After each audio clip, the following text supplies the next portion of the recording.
Lords, ladies and gentlemen, welcome to the opening ceremony for the World Leaders Summit of COP26.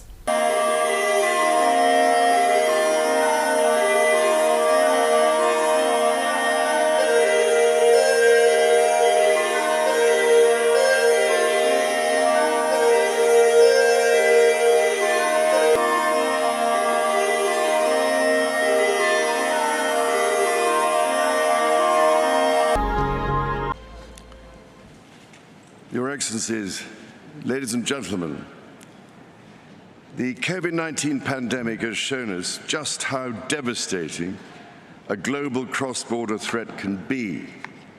Climate change and biodiversity loss are no different.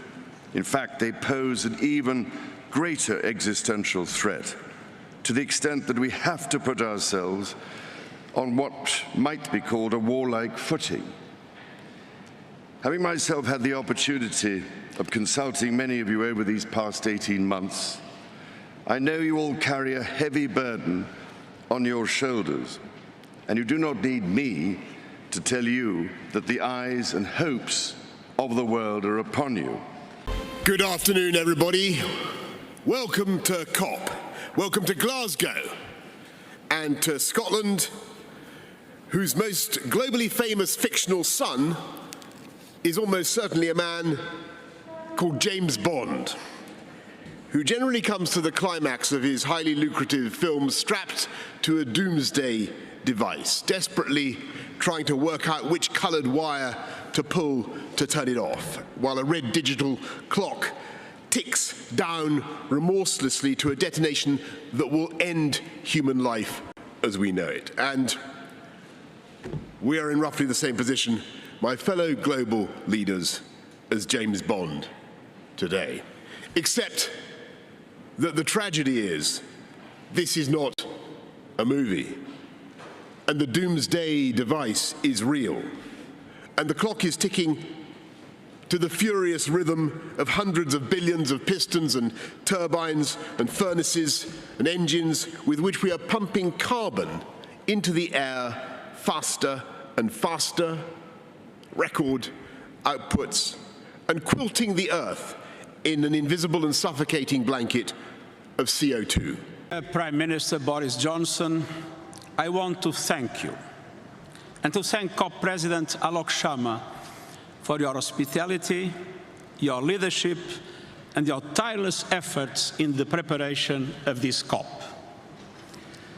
Your Royal Highnesses, Excellencies, ladies and gentlemen, the 6 years since the Paris Climate Agreement have been the 6 hottest years on record. Our addiction to fossil fuels is pushing humanity to the brink. We face a stark choice. Either we stop it or it stops us. And it's time to say, enough. That's what COP26 is all about. Glasgow must be the kickoff of a decade of ambition and innovation to preserve our shared future. Climate change is already ravaging the world. We've heard from many speakers. It's not hypothetical. It's not a hypothetical threat. It's destroying people's lives and livelihoods, and doing it every single day. It's costing our nations trillions of dollars. It is my pleasure to welcome His Excellency Mr. Gotabaya Rajapaksa, President of Sri Lanka. Your Excellency, you have the floor.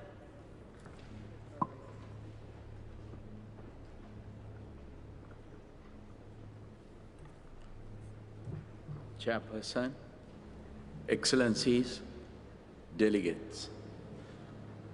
This event takes place at a critical time for humanity. As a developing tropical island nation with abundant biodiversity, Sri Lanka is deeply aware of the impacts of climate change. Our rich philosophical heritage, shaped by Lord Buddha's teachings, places great value on environmental integrity. Sustainability is therefore at the heart of our national policy framework.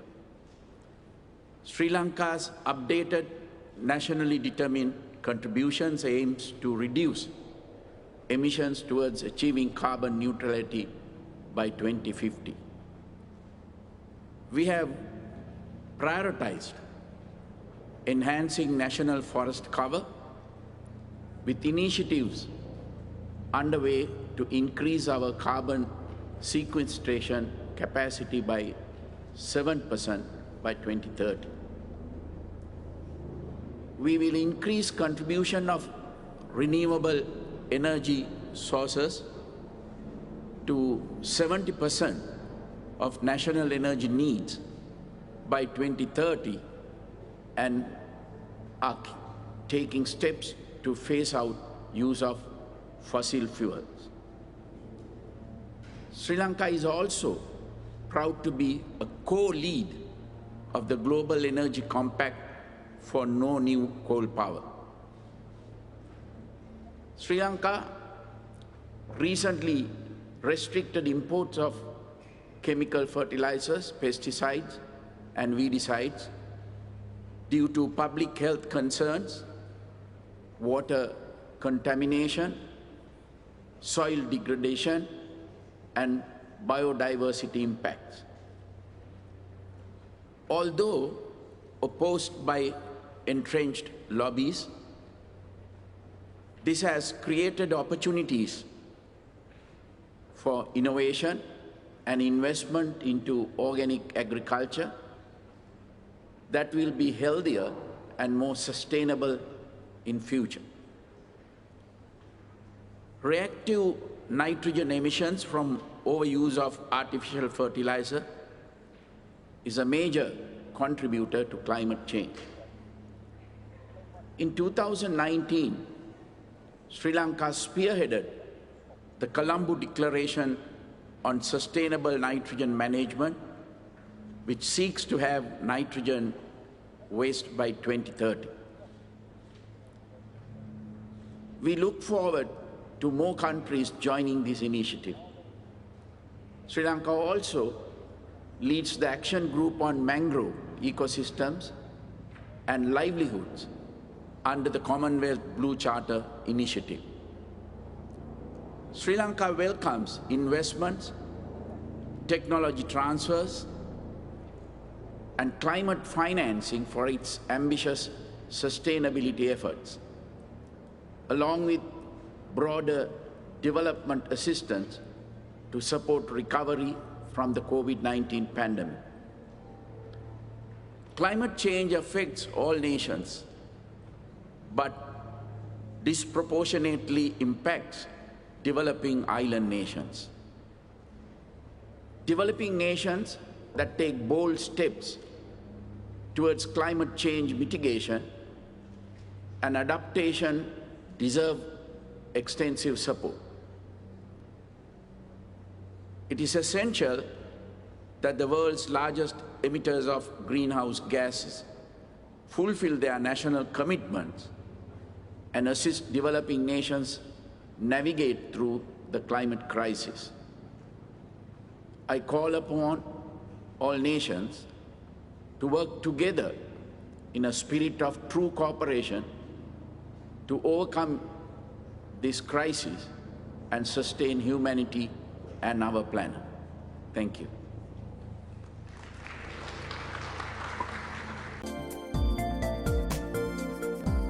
For more latest news, subscribe to FTTV.